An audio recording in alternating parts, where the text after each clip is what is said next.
सिर्फ सच। आदरणीय प्रहलाद पटेल जी, चंद्र बोस जी, विशिष्ट अतिथिगण, देवियों और सज्जनों, सर्वप्रथम तो मैं प्रहलाद साहब का बहुत आभार व्यक्त करना चाहूँगा कि उनके सौजन्य से अपने जन्मभूमि में, अपनी संस्कार धानी में एक बार फिर आने का सुनहरा अवसर प्राप्त हुआ। यहाँ से जब भी आते हैं नर्मदा जी से ऊर्जा लेके जाते हैं। तो दी अपाद पंकजम नमामि देवी नर्मदा। तो नर्मदा जी का नाम लेके मैं ये उद्बोधन शुरू करना चाहूँगा। ये भी देखिए एक बहुत ही ये मैं समझता हूँ किस्मत की बात है।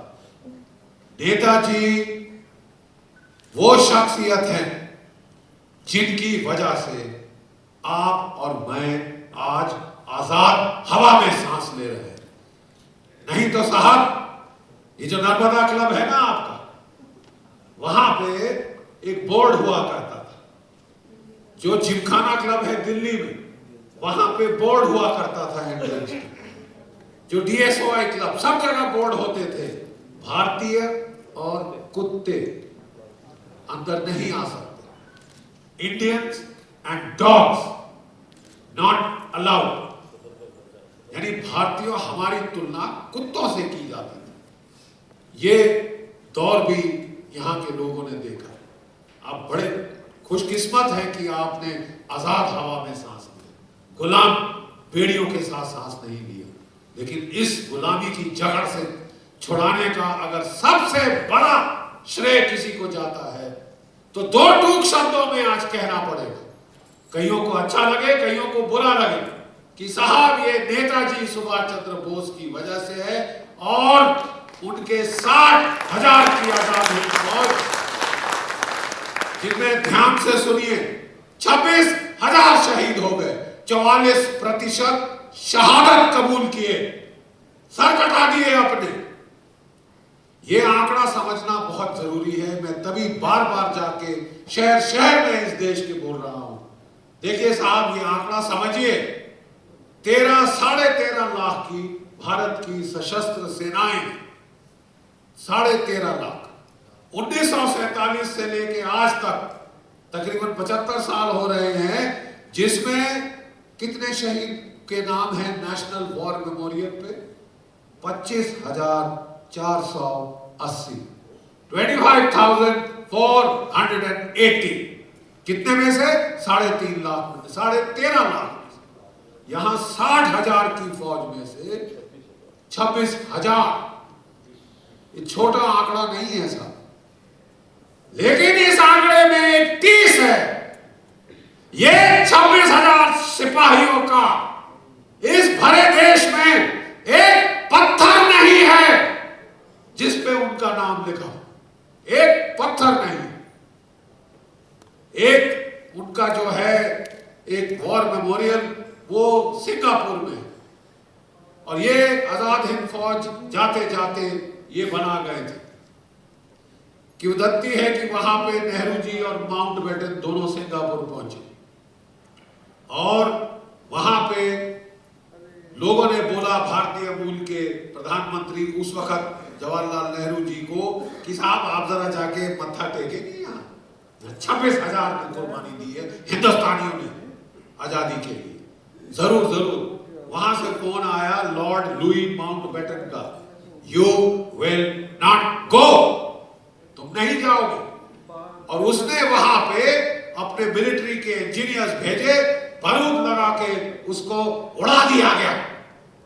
चिथड़े चिथड़े उसके पत्थर सब जगह वहां पे फैल गए, बिल्कुल हीप ऑफ रबल। 1984 में भारतीय मूल के लोगों ने 1984 में भारतीय मूल के लोगों ने अपनी जेब से पैसे खर्चे किए, सरकार से नहीं मांगे, हाथ नहीं फैलाए, और उस वॉर मेमोरियल आजाद हिंद फौज के दोबारा खड़ा किया आम जनता ने मिलकर। ये देखिए साहब, ये थी उन खासकर जो प्रवासी भारतीय, आपकी आजादी में उनका बहुत बहुत बड़ा किरदार। मुझे ये भी खुशी है कि नेताजी के 125वें वर्ष में जबलपुर के हमारे मिनिस्टर हैं जिनके सौजन्य से इतना कुछ नेताजी को आज याद किया जा रहा है। नहीं तो नाम जिंदा गाड़ दिया था, जिंदा गाड़ दिया था। और वो जो 26,000 हमें बोला गया, दे दी हमें आजादी बिना खड़क बिना ढाल। साहब बहुत बहुत दर्द होता है एक फौजी को, क्योंकि आप एक इस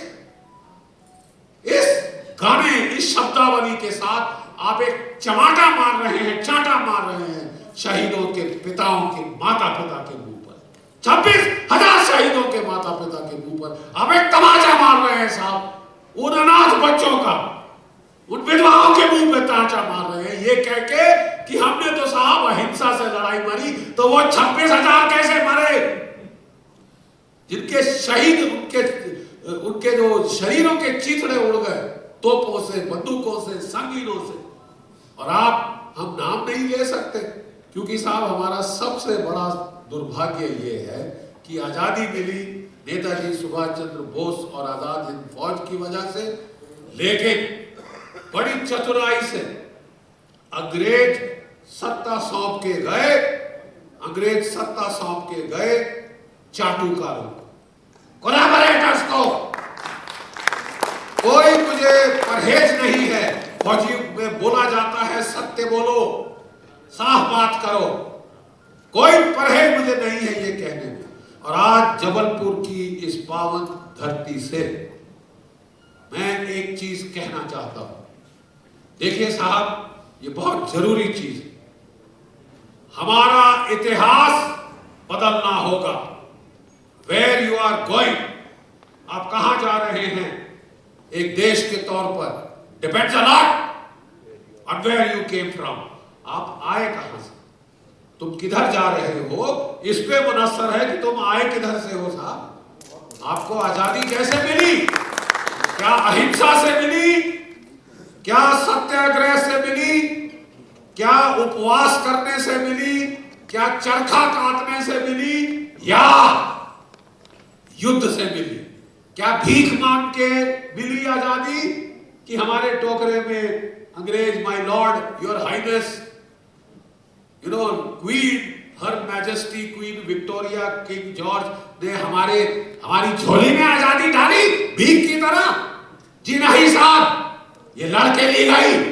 तुम मुझे खून दो, मैं तुम्हें आजादी दूंगा।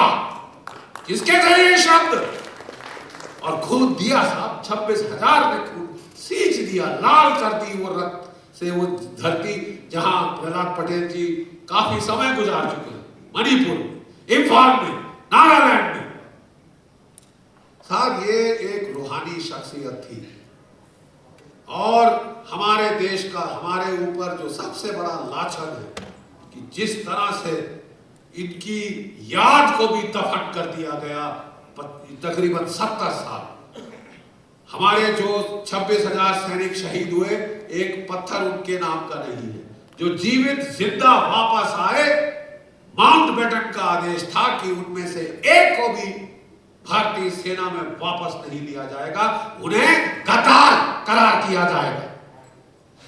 साहब मैं आपसे पूछता हूं, अगर वो गद्दार थे तो तुम क्या हो?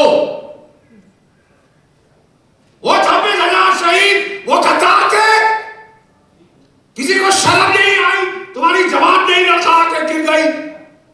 गद्दार बोलते हुए जिसने जान दे दी इस मुल्क की आजादी के लिए, नाम तो आपने लिया नहीं, आपने ऊपर से गद्दारी का लाछन लगाया। क्यों? अंग्रेजों के बाप का राज है ये, उनके बाप की मलकियत है। 70 साल बाद भी शर्म आती है बोलते हुए कि साहब वो गए कैसे हमारे माय लॉर्ड्स, वो गए कैसे? साहब ये जो मानसिक गुलामी की बेड़ियां हैं 77 में पहली बार तोड़ी गई थी। उनको पेंशन दी गई थी जब जनता सरकार आई थी। और 2014 में जब हमारी मोदी जी आए तो 2018 में पहली बार लाल किले में दूसरी बार झंडा फहराया, दूसरी बार साल में। और उस वक्त नायक लालटी राम आजाद हिंद फौज का देखिए साहब, ये भी आजाद हिंद फौज के कोई 10 सैनिक अभी भी जीवित हैं और उनकी उम्र 102 से लेकर 98 तक है।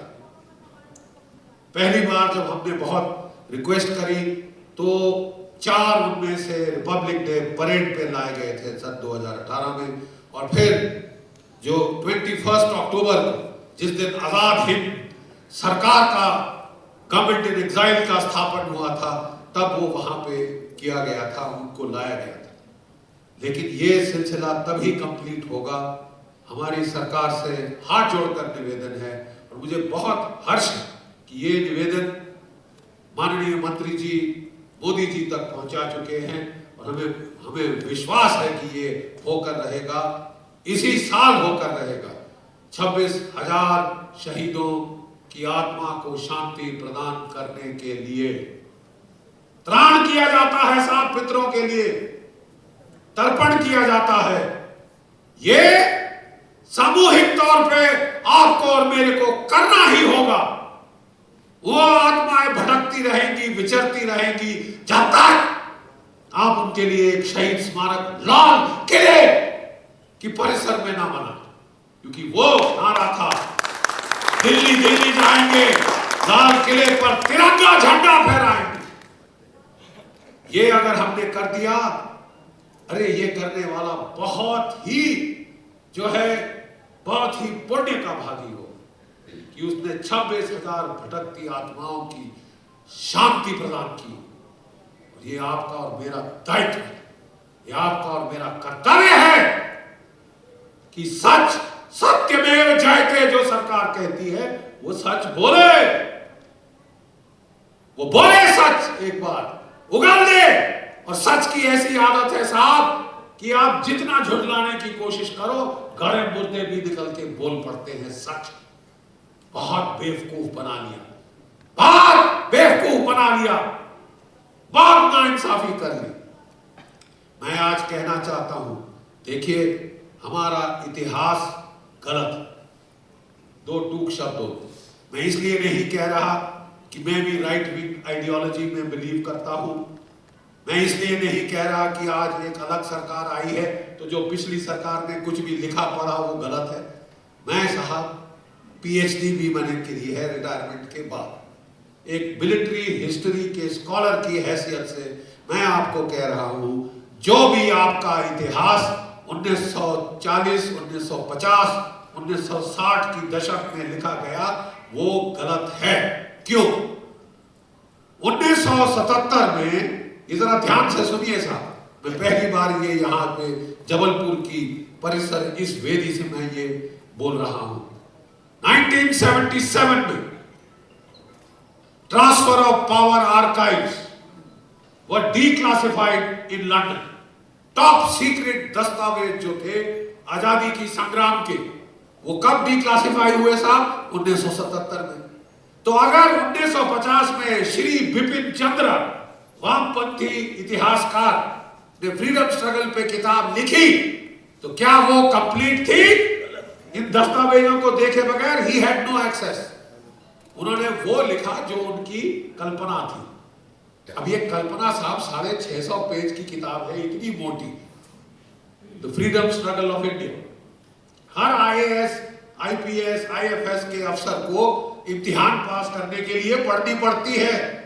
इसीलिए ये गॉस्पेल ट्रूथ बनी हुई है।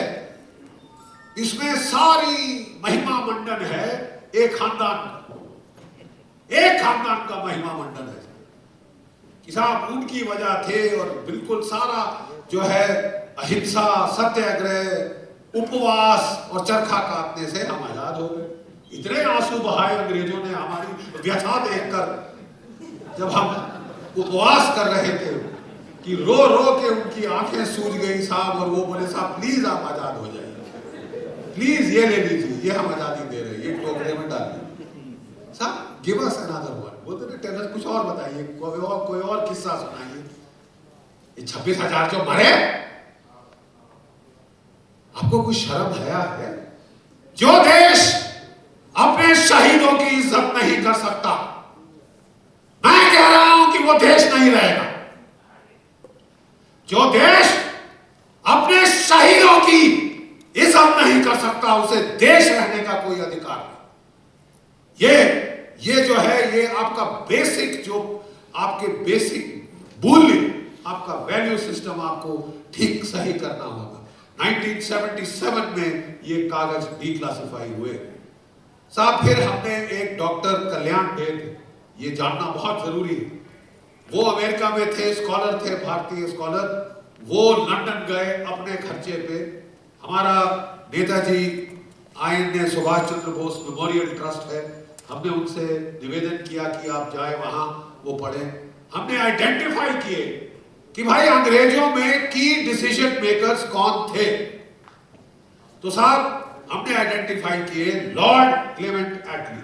अभी तक आज गवर्नर साहब भी बोल रहे थे, उन्होंने भी आपको वो कहानी याद दिलाई किस तरह जस्टिस पीबी चक्रवर्ती के पास क्लेमेंट एटली आए थे। मात्र एक ये कहानी थी। इतिहासकार कहते थे साहब, क्लेमेंट एटली ने चक्रवर्ती को बोला, चक्रवर्ती ने जो है मजूमदार को बताया, मजूमदार के किसी स्टूडेंट, मजूमदार ने अपनी किताब में थोड़ा कोट किया, और फिर एक जो है रंजन बोरा करके उसने एक पेपर लिखा इसके ऊपर। साहब ये तो थर्ड फोर्थ फिफ्थ हैंड है, हम इसे कैसे मान लें? ये क्रेडिबिलिटी बहुत कम है साहब, एकमात्र यही है। नॉनसेंस साहब। हमने जब वो दस्तावेज चेक कराए तो हमने नाम दिए कि साहब ये है लॉर्ड क्लेमेंट एटली, इनके दस्तावेज पढ़ो। फील्ड मार्शल वेवर, इनके दस्तावेज पढ़ो। फील्ड मार्शल जो क्लॉड ऑकिनले, जो कमांडर इन चीफ थे ब्रिटिश इंडियन आर्मी के, इनकी चिट्ठियां पढ़ो उस जमाने की, यानी 1942 से 1947 तक सारे दस्तावेज निकाले। जो सारे गवर्नर थे, केसी गवर्नर ऑफ वेस्ट बंगाल वगैरह वगैरह, इन सब के हमने दस्तावेज पढ़े, इंटेलिजेंस ब्यूरो के दस्तावेज पढ़े। और साहब फिर हमने जो मैंने किताब लिखी बोस और Gandhi, who made India free, वहां पे साहब हमने पेज नंबर और पैरा नंबर कोट नहीं किया, फोटो कॉपी करे दस्तावेज और वहां लगा दिए हैं साहब, जिसकी आंखें हैं वो पढ़ ले। दस्तावेज पढ़ने के बाद मुझे कहो कि साहब हमें तो आजादी अहिंसा से मिली, बोल के देखो, वहां क्लियर लिखा हुआ है। क्या आप जानते हैं कि हालांकि इम्फाल और कोहिमा की लड़ाई आजाद हिंद फौज हार गई क्योंकि वो हमला लेट हुआ। अगर 43 में हुआ होता तो जैसे चाकू मक्खन के थ्रू जाता है वैसे चला जाता। वो डिले कर दिया उन्होंने तकरीबन 1.5 साल, और उससे हमको बहुत नुकसान हुआ।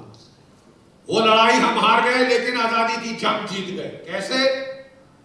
जब द्वितीय महायुद्ध अंग्रेज जीत गए तो उन्होंने कहा कि अब हम, जैसे जलियांवाला के बाग उन्होंने किया था फर्स्ट वर्ल्ड वॉर के बाद, कि अंग्रेजों जो भारतीय हैं उनका नाक जमीन से रगड़े, तुमको आजादी चाहिए, तुम्हें गोली पड़ेगी।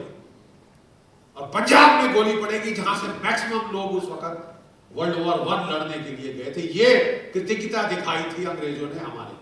सेकेंड वर्ल्ड वॉर के बाद उन्होंने कहा तो आईएनए की हिमाकत की वो हमसे लड़ी, अब इनका नाक रगड़ेंगे। उनको जेल तहखाने में 9 अफसर चुने गए, उनको लाल किले के तहखाने में टॉर्चर किया गया।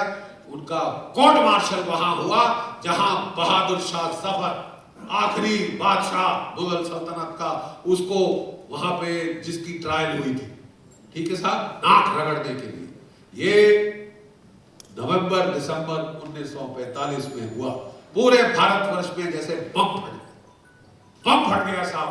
विद्रोह शुरू हुआ, कलकत्ता, दिल्ली, लाहौर, कराची, मुंबई, सब शहरों में भीड़ निकल आई। पुलिस ने गोली चलाई लेकिन वो भीड़ रुकी नहीं, चलती आई।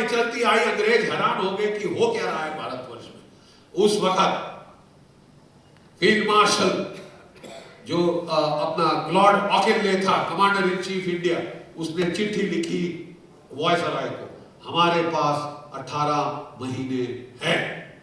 जरा सुन लीजिए, कान से निकाल दीजिए वैक्स। हमारे पास 18 महीने हैं। ये ठीक होगा कि हम इज्जत के साथ तशरीफ का टोकरा लेके निकल जाएं, नहीं तो हमें खदेड़ के भगाया जाएगा। 25 लाख की भारत की सेना थी सेकेंड वर्ल्ड वॉर में, ऑल वॉलंटियर, वो डिमोबिलाइज हो रही थी। जाते जाते अंग्रेज उस सेना को 3.5 लाख तक कम कर गए और फिर भारत और पाकिस्तान में बांट दी।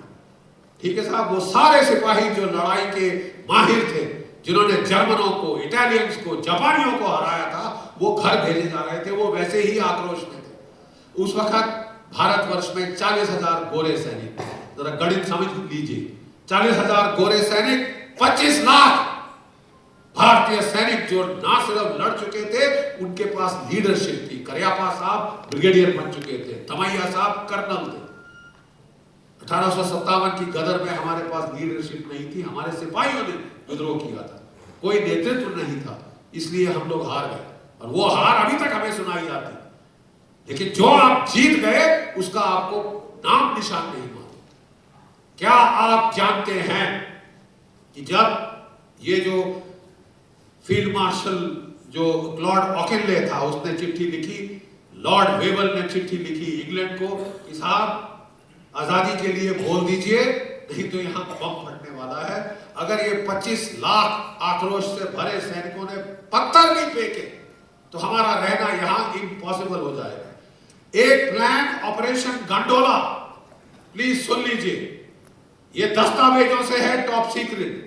ऑपरेशन गंडोला अंग्रेजों ने बनाया कि अगर विद्रोह हो गया भारतवर्ष में, जिसका अंदेशा बहुत है, तो हम जो है सारे अपने अंग्रेज अफसर बच्चों को लेकर जो शहर जहां पे हवाई अड्डे हैं, जो शहर जहां पे बंदरगाह है, वहां पे इकट्ठे होंगे और वहां से जो है हम अपने औरतें बच्चों को भगाएंगे और लड़ते लड़ते जो आखिरी सैनिक हैं वो वहां से फाइटिंग विड्रॉल करेंगे।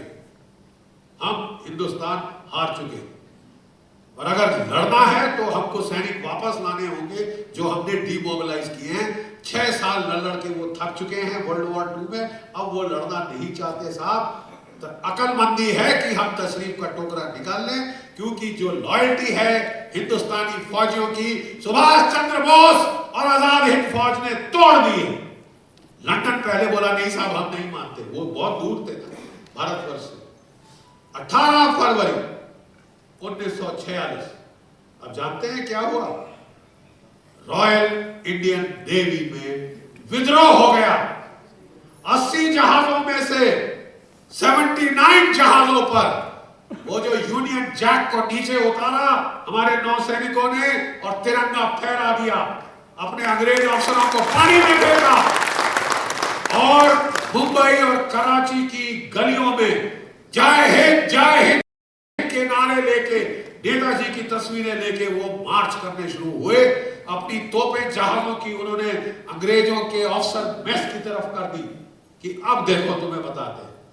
उस वक्त नेहरू जी को भेजा गया कि भैया आप जो है आप विद्रोह मत करो, आजादी मिल जाएगी। और उसी दिन लॉर्ड पैथिक लॉरेंस जो कि secretary of state for India था, जहाज से लंदन से भेजा गया कि भाई साहब आजादी की बात शुरू कर दीजिए, ट्रांसफर ऑफ पावर की बात शुरू कर दीजिए। 1948 तक उन्होंने कहा था कि हम होल्ड कर सकते हैं। 1.5 साल पहले भाग लिए सर पे पांव रख के, केवल और केवल नेताजी सुभाष चंद्र बोस की वजह से, आजाद हिंद फौज की वजह से। लास्ट में मैं कहूंगा, आखिरी में मैं कहूंगा, क्या होता कि अगर हम ये आजाद हिंद फौज नहीं आई होती? साउथ अफ्रीका ने भी गांधी जी के तरीकों से आजादी की जंग लड़ी। साउथ अफ्रीका को आजादी कौन से साल में मिली? 1994 में। समझ गए साहब? 1994 में आप आजाद होते, अगर होते। ये तो अभी भी आपकी क्वीन विक्टोरिया और किंग जॉर्ज 5 के तलवे हम लोग चाट रहे होते। देवियों और सज्जनों, ये कटु सत्य है। अब इस सत्य को उजागर करना हमारा कर्तव्य है। जबलपुर की संस्कार धानी से ये मुहिम शुरू हो। भगवान शक्ति प्रदान करें, मां नर्मदा शक्ति प्रदान करें हमारे प्रहलाद साहब को कि ये सत्य वो उजागर करा के ही छोड़े। ये जबलपुर का श्रेय हो, जबलपुर के निवासियों के जो है हमारा 4 चांद लगेंगे कि जबलपुर से वो सत्य उजागर हुआ जो कि 75 साल जमीन में गाड़ने की कोशिश की है। हमने एक सिग्नेचर कैंपेन शुरू किया है फेसबुक पे कि नेताजी की प्रतिमा हमें चावड़ी बाजार में नहीं चाहिए। नेताजी की प्रतिमा जो इंडिया गेट के पीछे जो वहां बना है नेशनल वॉर मेमोरियल, एक खाली छतरी है साहब, देखिए दैव योग से ये छतरी अभी तक खाली है 75 साल से। वहां कभी किंग जॉर्ज 5 की प्रतिमा होती थी, वो हटा दी गई और अभी तक कोई दूसरी प्रतिमा वहां पे नहीं आई। इस 125वें वर्ष में मेरी मंत्री जी से निवेदन है, आपके जरिए प्रधानमंत्री जी से निवेदन है कि वहां नेताजी की मूर्ति, भव्य मूर्ति लगा दी। 5 फुट 11 इंच के वो थे, उतनी बड़ी ही मूर्ति हम लगा दें वो पर्याप्त है, क्योंकि वो राजपथ पे होगी। राजपथ पे जहां हमारी रिपब्लिक डे परेड होती है वहां पे नेताजी की प्रतिमा पहुंच जाए, उनके सिपाहियों को श्रद्धांजलि देने के लिए एक वॉर मेमोरियल बन जाए। 26,000 नाम हैं, वो सारे नाम हमारे पास नहीं हैं क्योंकि बहुत सारे कागज जला दिए गए, लेकिन फौज में एक प्रथा होती है अननोन सोल्जर, जहां सिपाही का नाम हमें नहीं मालूम और कितने सारे हमारे शहीद हुए हैं जिनका नामो निशान बाकी नहीं रहा, क्या बहादुरी करके गए हमें नहीं मालूम। वहां केवल एक राइफल उल्टी करके उसकी हेलमेट रख दी जाती है। ये उन गुमनाम शहीदों के लिए जिसकी वजह से नर्मदा क्लब में कोई ऐसा बोर्ड नहीं कि भारतीय और कुत्ते अंदर नहीं आ सकते। देवी और सज्जनों, मैं इतना कहकर इस बड़ी पावन धरती से जबलपुर की आप सबका बहुत बहुत आभारी हूँ। खासकर प्रहलाद साहब का बहुत आभारी हूँ और INGCA का बहुत आभारी हूँ कि आपने मुझे ये स्वर्णिम मौका दिया। जय भारत, जय हिंद। जरा बोलिए मेरे साथ, एक मिनट जरा बोलिए मेरे साथ इतनी आवाज में कि इस्लामाबाद में सुनाई दे जाए और बीजेपी में। जय हिंद। धन्यवाद।